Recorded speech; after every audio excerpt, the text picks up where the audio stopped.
নমস্কার বন্ধুরা, সুমনা বলাকে স্বাগত। আজকে আমি রান্না করব কুমড়ো শাক। কুমড়ো শাকের সাথে ঝিঙে আছে, বেগুন আছে আর চিংড়ি মাছ আছে।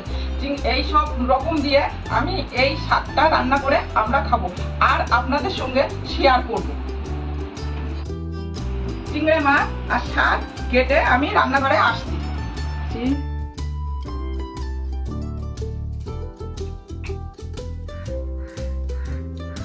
অল্প কটা কালো জিরে ফোড়ন দিচ্ছি, শুকনো লঙ্কা 3টে ভেঙে নিয়েছি ফোড়নে দিচ্ছি, তেজপাতা ফোড়নে দিচ্ছি,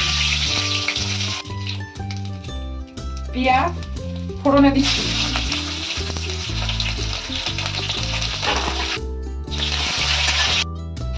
কাঁচা লঙ্কা পেঁয়াজের ওপরে ফোড়নে দিলাম।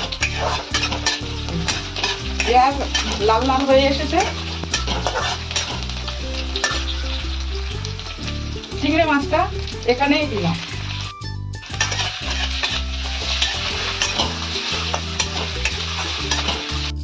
এখানে অল্প করে পরিমাণ মতো লবণ দিলাম, হলুদ দিলাম,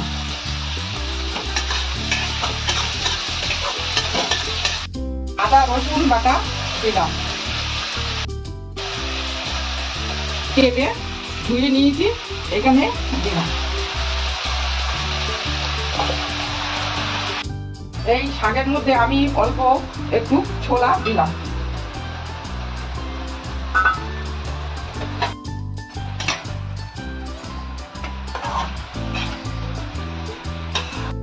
এই শাকটা ঢাকা চাপা দিলাম।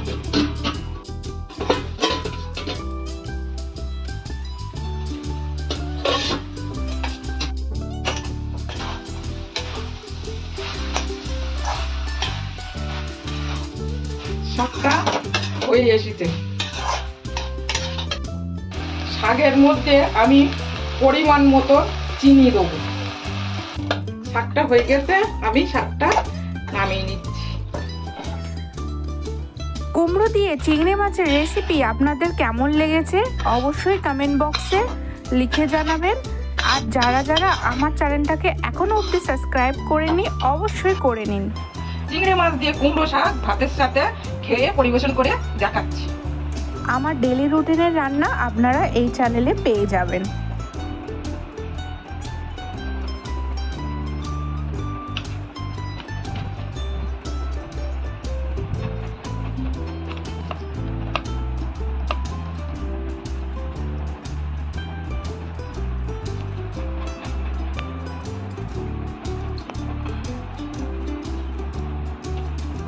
দারুণ।